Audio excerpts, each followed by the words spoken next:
Fleet Admiral Kethver stood on the observation deck of the Imperial Command Station, his 4 eyes scanning the tactical display with growing unease. The holographic projection showed the border region of Sector 7, where Imperial patrol vessels had reported something impossible 3 standard cycles ago. Something that defied everything the Velkhari Empire knew about the primitive species called humans. "Replay the sensor data," he commanded, his voice carrying the weight of 300 years of military service. The officer at the console, a young Velkhari named Sorn, manipulated the controls with trembling appendages. The image shifted, zooming in on a region of space near the human colony world of New Cascadia. What appeared on the screen made Kethver's primary heart skip their rhythm. A ship. No, not a ship. A structure. Something so vast that the patrol vessel's sensors had initially classified it as an asteroid. It hung in the void like a sleeping god, its hull stretching nearly 40 kilometers from bow to stern. Running lights dotted its surface like stars, and the distinctive blue glow of human fusion drives pulsed at its rear section. "That cannot be accurate," Kethver said, though his voice lacked conviction. "Humans don't build vessels of that scale. Their largest recorded warship is barely 2 kilometers. This must be a sensor malfunction." "Admiral," Sorn said carefully, "we've run the diagnostics 17 times. The readings are accurate. The vessel is 43.7 kilometers in length, with a beam of 12 kilometers and a height of 8. Mass readings indicate it carries enough armor plating to construct a small moon." Kethver felt something he hadn't experienced in decades: genuine fear. The Velkhari Empire had watched humanity for centuries, ever since the primitive creatures had launched their first chemical rockets beyond their homeworld's atmosphere. They had been deemed a species of mild interest, worth monitoring but not worth conquering. Too aggressive for vassalage, too primitive for alliance, too isolated to pose a threat. The Empire's analysis had concluded that humans would never develop faster than light travel. Their physics was too crude, their understanding too limited. When they had achieved it anyway, through some impossible manipulation of quantum gravity that even Velkhari scientists couldn't fully understand, the Empire had revised its assessment. Humans were clever, but their technology remained decades behind Imperial standards. Their ships were small, their weapons underpowered, their shields primitive. That assessment had been comfortable, safe. It had allowed the Empire to ignore humanity while it dealt with more pressing concerns: the rebellion in the outer reaches, the economic crisis in the core worlds, the never-ending border skirmishes with the Consortium. Now, staring at an image of a human vessel that dwarfed anything in the Imperial fleet, Kethver wondered how many other assumptions had been wrong. "Do we have any information on this vessel's designation?" he asked. "Yes, Admiral. Human communications intercepts identify it as the United Earth ship constellation. Registry records indicate it is classified as a mobile fleet base and deep space exploration platform." "Fleet base," Kethver repeated. "They built a mobile fleet base. How many ships can it carry?" Sorn consulted his data. "Unknown, Admiral. However, during our observation period, we counted over 300 vessels launching and docking with the structure. Most were small craft, but several dozen appeared to be full-sized warships. 300 ships, operating from a single mobile platform that could travel anywhere in human space, perhaps anywhere in the galaxy." "Contact the Imperial Council," Kethver ordered. "Priority Alpha. Tell them we have a situation that requires immediate attention." As Sorn moved to comply, the tactical display flickered. New contacts appeared at the edge of sensor range, emerging from hyperspace with the distinctive signature of human drives. More ships, dozens of them, and at their center another impossible reading. "Admiral," Sorn said, his voice barely a whisper. "There's another one, larger, much larger." Kethver watched as the sensor data resolved itself into something his mind refused to accept. The second vessel made the constellation look like a patrol boat. It stretched over 100 kilometers in length, its hull covered in weapons emplacements that would have bankrupted a minor Imperial world to construct. "What is that?" he asked, though he already knew the answer. "Human designation, United Earth Ship Vanguard. Classification, Unknown. Admiral, I don't think we have a classification for something this size. Kethver turned away from the display, his mind racing through possibilities and finding none of them acceptable. For 5,000 years, the Velkhari Empire had been the dominant power in this region of the galaxy.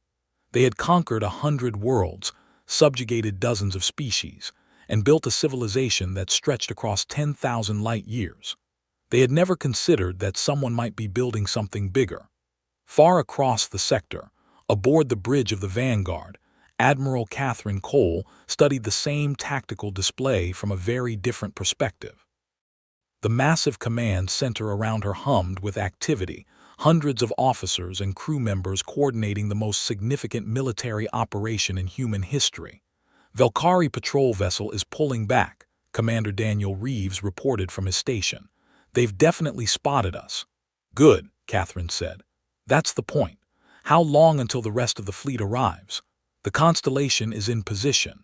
Second and third carrier groups will arrive within the hour. Fourth Fleet is holding at the rally point, waiting for orders. Catherine nodded, her expression calm despite the magnitude of what they were about to do. 40 years. That's how long humanity had spent preparing for this moment. 40 years of hidden shipyards, secret construction projects, and carefully maintained deception. The Velkhari thought they knew everything about humanity. They had watched for centuries, cataloging every spacecraft that left Earth's orbit, tracking every colony ship, monitoring every military vessel. What they hadn't known was that they were only seeing what humanity wanted them to see.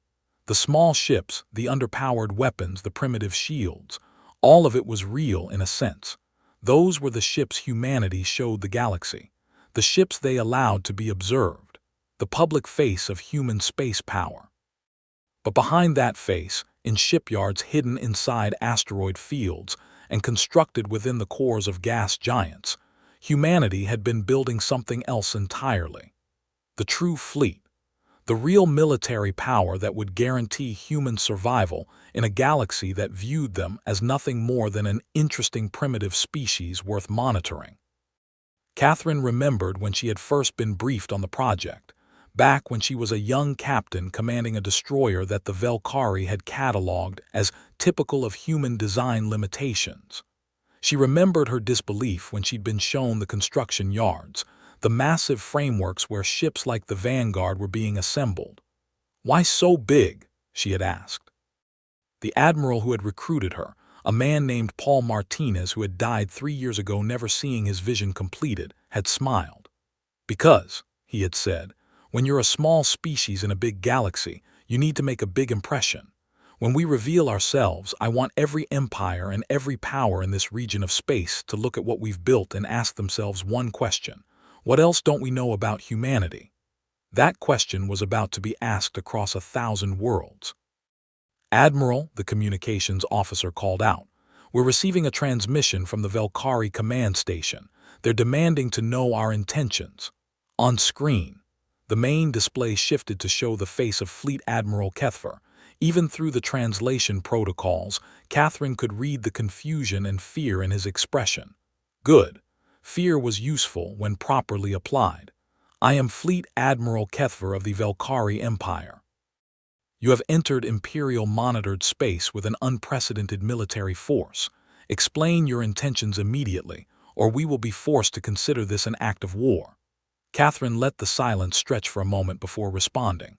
"Fleet Admiral, I am Admiral Catherine Cole of the United Earth Navy. We have entered this space because it is adjacent to human territory, which we have every right to patrol. We have no aggressive intentions toward the Velkhari Empire." Patrol. Kethver's voice crackled with disbelief. "You call this a patrol? Your vessels are larger than our orbital defense stations. This is not a patrol. This is an invasion force." "Fleet Admiral, I assure you, if this were an invasion force, we would not be having this conversation. We would be having a very different kind of exchange." Catherine kept her voice calm, professional. "However, I am authorized to discuss matters of mutual concern with Imperial representatives, should you wish to engage in diplomatic dialogue rather than threats."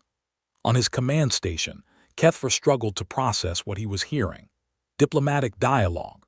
The humans were speaking to the Empire as if they were equals, as if they had the right to negotiate. Then again, looking at the sensor data showing the massive vessels holding position near Imperial space, perhaps they did have that right. Perhaps they had earned it. What matters of mutual concern? He asked carefully. The consortium, Catherine said.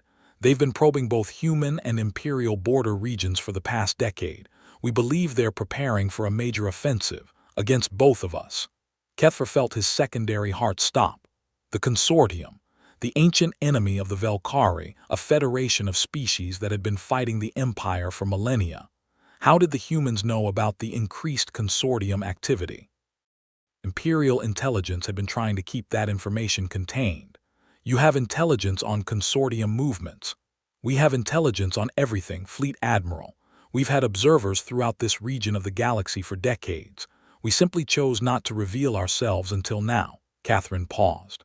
The consortium is massing a fleet at Terminus Station, over 2,000 warships with more arriving daily.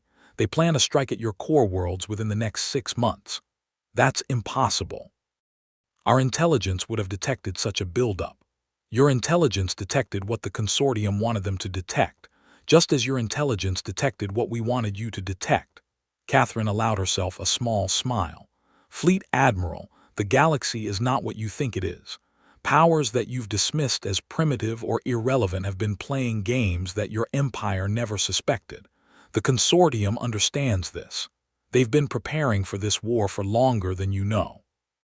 Kethfer was silent for a long moment. Everything he had believed about the balance of power in the galaxy was crumbling around him.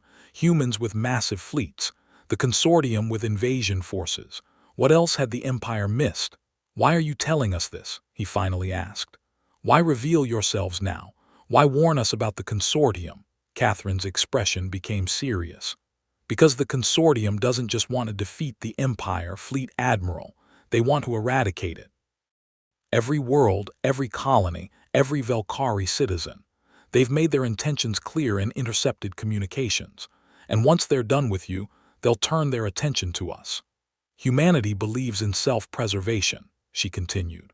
We've spent centuries preparing for the day when we would need to defend ourselves against galactic powers that viewed us as insignificant. But we've also learned that survival sometimes requires allies. The Empire and humanity have never been enemies. We don't need to start now. Kethfer considered her words. The Empire had never truly interacted with humanity. They had observed, catalogued, and dismissed. But dismissal wasn't the same as hostility. The humans had never threatened Imperial interests, never challenged Imperial territory, never given the Empire any reason to view them as enemies. Now, looking at the vessels that could apparently level Imperial worlds, Kethfer was very glad that his predecessors had chosen observation over aggression. What are you proposing, Admiral Cole? A meeting. Representatives from humanity and the Empire discussing mutual defense against the consortium threat. We're not asking to join your empire and we're not offering conquest. We're proposing partnership. Two powers working together against a common enemy. Partnership, Kethfer repeated. It was a word that rarely appeared in Imperial vocabulary when dealing with other species.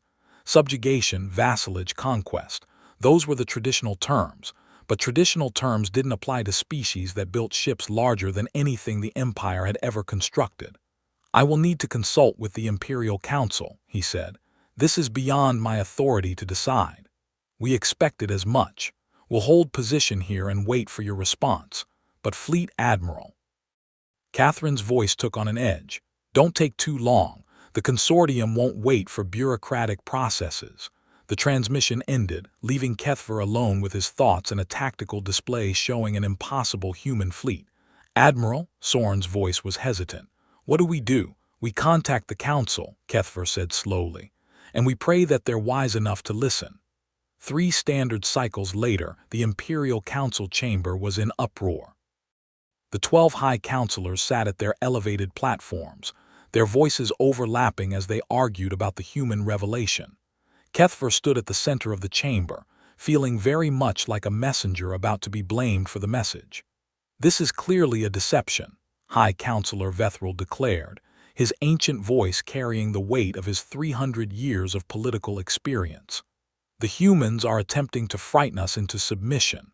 Those vessels cannot be what they claim." "With respect, High Counselor," Kepha replied, "our sensors are not capable of being deceived on this scale. The vessels are real. Their mass readings are consistent with their visual size. They are exactly what they appear to be." "Then how did we miss them?" Counselor Methria demanded. "We've had observation posts watching human space for centuries. How did they construct a fleet of this magnitude without our knowledge?" "Because they wanted us to miss them," Kethfer said. The human admiral was quite clear on this point. "We were seeing what they wanted us to see. The small ships, the limited technology. It was all a performance. A performance that lasted centuries." Vethral's voice dripped with skepticism. "Yes, High Counselor, that is exactly what I'm saying." Silence fell over the chamber as the counselors absorbed this information.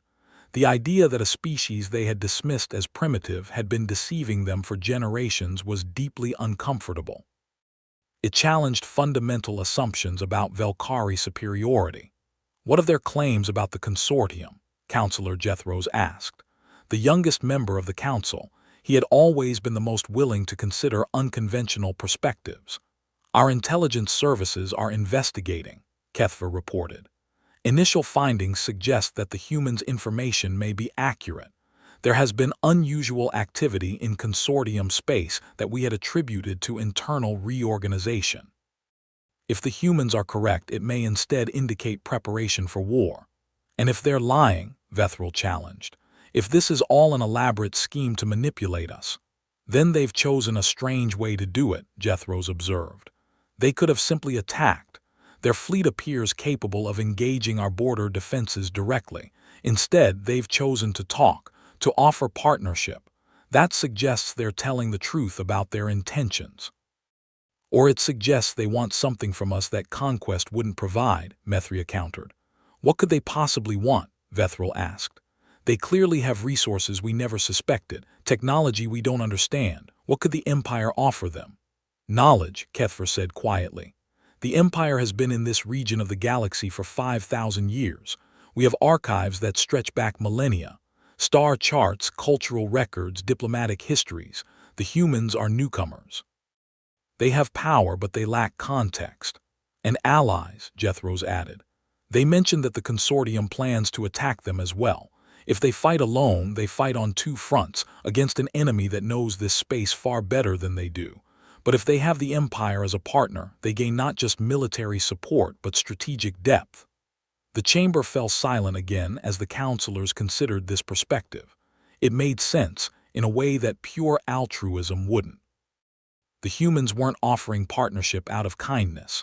They were offering it because it served their interests. That more than anything else made their offer believable. "We should meet with them," Jethros said. "Hear their full proposal. If they're lying, we lose nothing by talking. If they're telling the truth, we gain everything by listening." Vethral looked ready to argue, but Methria spoke first. "The young counselor makes a valid point. We can always reject their offer after hearing it. But refusing to meet would close off options we might later need." One by one, the counselors nodded their agreement. Even Vethral, though his expression suggested he was doing so under protest. "Very well," Vethral said finally. "Fleet Admiral Kethfer, you will serve as our representative. Meet with the humans, hear their proposal, report back to this council with your assessment." "Understood, High Counselor." "And Kethfer," Vethral's voice carried a warning, "do not agree to anything. Do not commit the Empire to any course of action. Observe, listen, and report. Nothing more." Kethfer bowed his head in acknowledgement. "As you command, High Counselor." The shuttle carrying Fleet Admiral Kethfer approached the vanguard like a speck of dust drifting toward a mountain. Even having seen the sensor data, even having studied the imagery, nothing had prepared him for the reality of seeing the human vessel with his own eyes. It was enormous. The word felt inadequate, like describing an ocean as wet. The vanguard filled his viewport, blocking out the stars, its hull stretching in every direction until perspective made the edges blur together. Details emerged as they drew closer. Weapons emplacements the size of Imperial corvettes, sensor arrays that dwarfed entire buildings, and running lights that created constellations across the vessel's surface.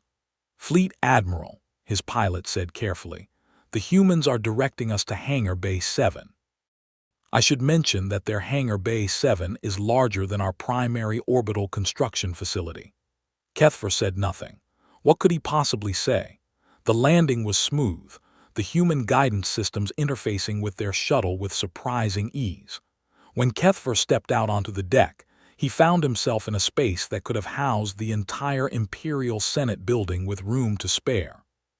Human ships of various sizes filled the bay, their crews going about their business with the casual efficiency of people who had done this work for years. Admiral Cole was waiting for him, accompanied by a small delegation of human officers. She was shorter than Kethfer had expected from the viewscreen image, but she carried herself with the confident authority of someone who knew exactly how much power stood behind her. "Fleet Admiral Kethfer," she said, extending her hand in the human greeting gesture. "Welcome aboard the Vanguard." Kethfer accepted the gesture, his larger hand enveloping hers. "Admiral Cole, I confess your vessel is even more impressive in person than it appeared on our sensors." "That's the intended effect," Catherine admitted with a slight smile. "Shall we proceed to the conference room? I believe we have much to discuss." They walked through corridors that seemed designed to impress. Every surface was polished, every system clearly labeled, every crew member moving with purpose. This was not a ship thrown together in haste. This was a vessel that had been planned, designed, and constructed with deliberate intent. "How long did it take to build?" Kethfer asked as they walked. "The Vanguard, 18 years from keel laying to launch, though the planning and design phase took another decade before that. And you kept it hidden all that time." "We kept everything hidden. The Vanguard, the Constellation, the other vessels in our strategic reserve. We built them in places your sensors couldn't reach, inside asteroid fields with natural electromagnetic interference, in the cores of gas giants where the pressure would destroy conventional probes, in installations on the far side of stars, always keeping the stellar body between our shipyards and your observation posts.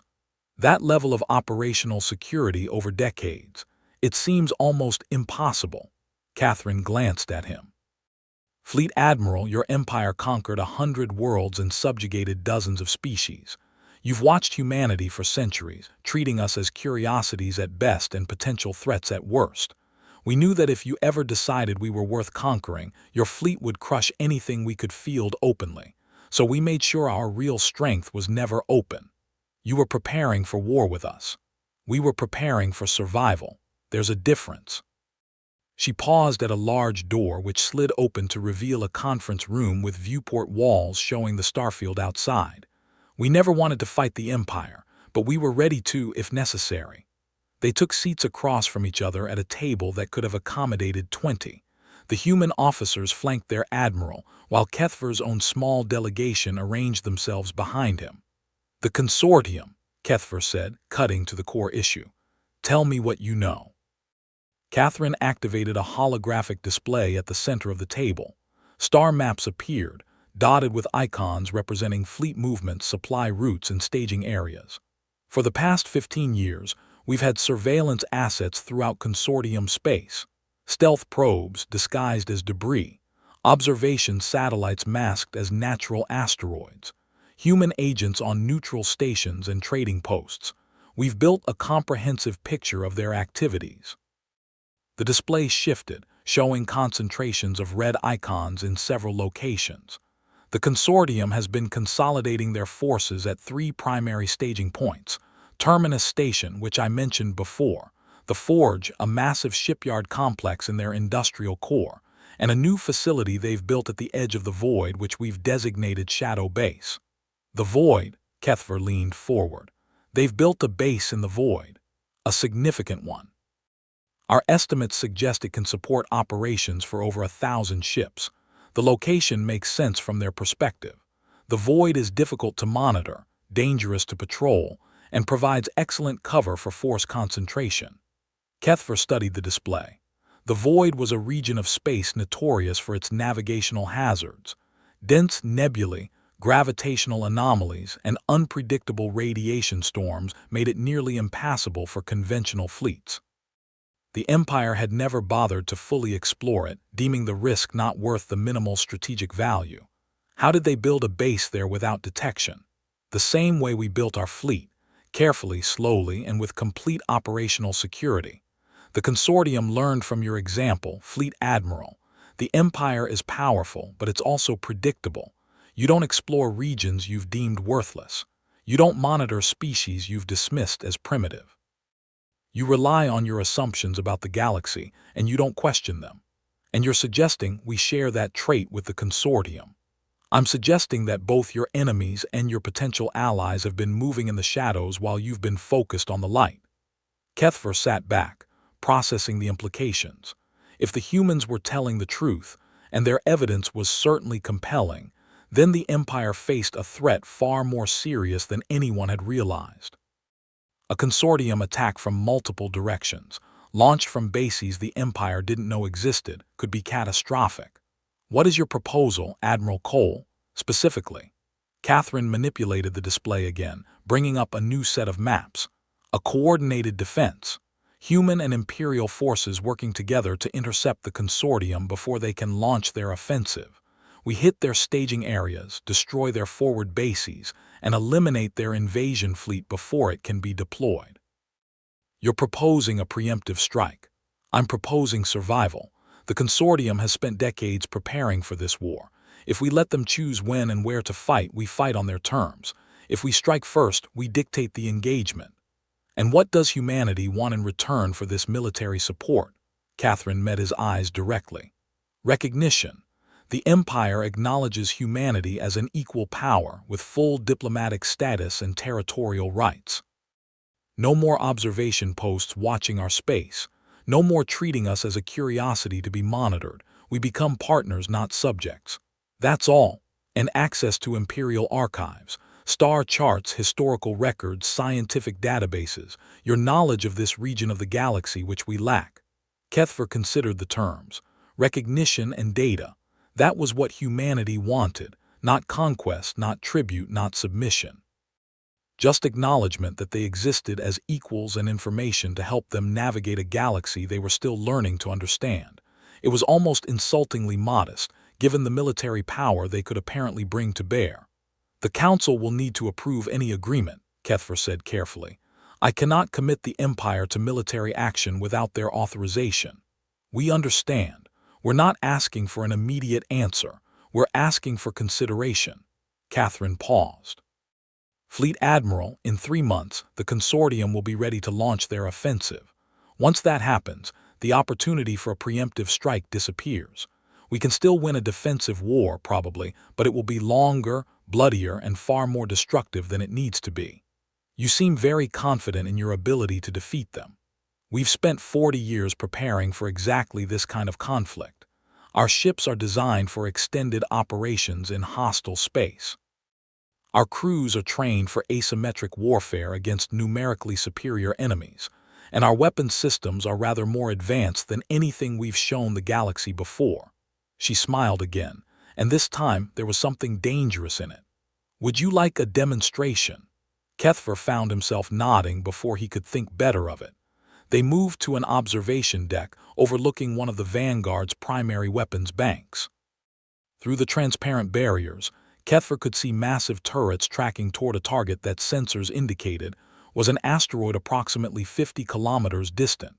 Our main batteries, Catherine explained. Particle acceleration cannons with an effective range of approximately 3 light seconds. Each turret can sustain continuous fire for 6 hours before requiring cooldown. 3 light seconds, Kethfer repeated. Imperial weapons had effective ranges measured in fractions of a light second. 3 light seconds meant the humans could engage targets before those targets could even respond. Observe, Catherine said. The turret fired. There was no visible beam, no dramatic flash of light. Just a subtle shimmer in space, and then 3 seconds later the asteroid ceased to exist. One moment it was there, a solid mass of rock and ice. The next moment it was an expanding cloud of superheated gas. The asteroid was approximately 4 kilometers in diameter, Catherine added casually. That was a single shot from a single turret. The Vanguard has 64 such turrets. Kethfer said nothing. He couldn't think of anything to say. "We also have missile batteries, point defense systems, and fighter hangars," Catherine continued. "The Vanguard carries over 2,000 strike craft, each equipped with weapons that can damage capital ships. Our shields can absorb the combined firepower of a standard Imperial battle group for approximately 12 minutes before requiring rotation." "Why are you showing me this?" Kethver finally managed to ask. "Because I want you to understand what you'd be gaining as allies, and what you'd be facing as enemies." Catherine's voice was matter-of-fact, without threat or boast. "Fleet Admiral, humanity has no desire for war with the Empire, but we are prepared for it if necessary. The Consortium, on the other hand, very much desires war. They've made their intentions clear in documents our agents have intercepted." She handed him a data chip. "This contains intelligence summaries, intercept transcripts, and force disposition estimates. Everything we know about the Consortium's plans. Take it to your council. Let them evaluate our information. And then ask yourself which future you'd prefer. One where humanity and the Empire stand together against a common threat, or one where the Consortium conquers your worlds while we watch from the sidelines, waiting for our turn." Kethver accepted the chip, feeling its weight as something far heavier than its physical mass would suggest. The future of two civilizations compressed into a piece of technology that fit in his hand. "I will present your proposal to the council," he said. "I cannot predict their response, but I will argue for serious consideration. That's all we ask." Catherine extended her hand again. "Whatever the council decides, Fleet Admiral, know that humanity respects the Velkhari. You've built a civilization that has endured for millennia. We hope to do the same. Perhaps we can learn from each other." Kethver took her hand, feeling the strange warmth of human skin against his own cooler flesh. "Perhaps we can, Admiral Cole, perhaps we can." The return journey to the Imperial Command Station gave Kethver time to think. He stared out the viewport at the Vanguard as his shuttle pulled away, watching the impossible vessel recede into the distance. Humans don't build vessels of that scale. He remembered saying those words just days ago, with absolute confidence in their truth. Now he knew better. Humans built whatever they decided to build, apparently, and they did it in secret while the Empire watched and saw only what it expected to see. It was a humbling realization. The Empire had considered itself the dominant power in this region of space for so long that the possibility of rivals had become unthinkable. And yet here they were, rivals who had grown up in the shadows, preparing for a day that had now arrived. Kethver thought about what Admiral Cole had said. Recognition and data. That's what humanity wanted. Not conquest, not submission, just acknowledgement of their existence and access to the information they needed to navigate the galaxy. It was the ask of a species that understood its position. Powerful enough to demand respect, but wise enough to know that power alone wasn't sufficient for long-term survival. They needed allies, knowledge, and time. Time to learn, time to grow, time to become something more than a newcomer in an ancient galaxy. And the Empire. What did the Empire need? Survival, Kethver admitted to himself. If the Consortium intelligence was accurate and his instincts told him it was, then the Empire faced an existential threat. A war on multiple fronts against an enemy that had been preparing for decades. A war that could end the 5,000-year history of Velkhari civilization. Unless they had allies. Unless they had help from a species with ships that could vaporize asteroids with single shots and shields that could absorb entire battle groups' firepower. When Kethver arrived at the council chamber, he found the councilors already assembled and waiting.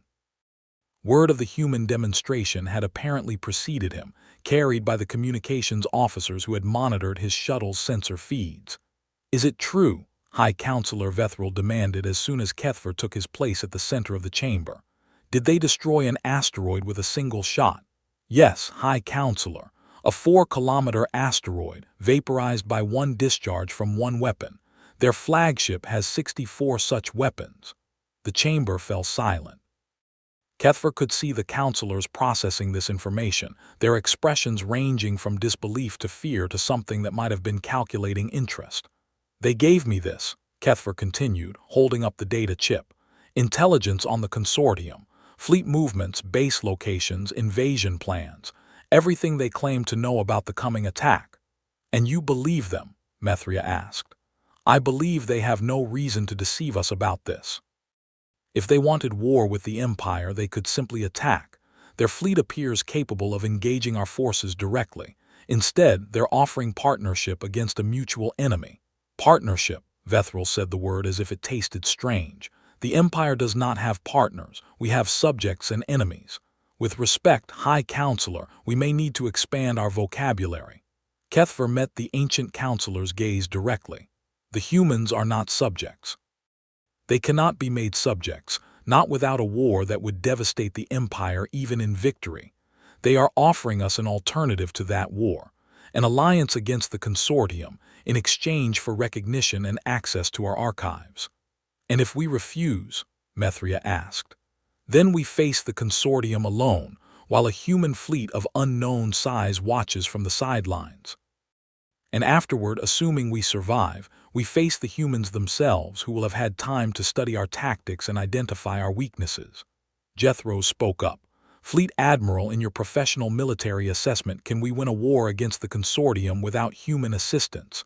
Kethver considered the question carefully. 300 years of service, countless battles, a lifetime of strategic analysis. All of it came down to this moment. Maybe, he said finally. If the human intelligence is accurate, and I believe it is, then the Consortium has been preparing for this war far longer than we realized. They have bases we didn't know existed, fleets we haven't counted, and plans we haven't anticipated. We could win, but the cost would be catastrophic. Worlds would burn, populations would die. The Empire might survive, but it would be diminished, vulnerable, a shadow of what it was.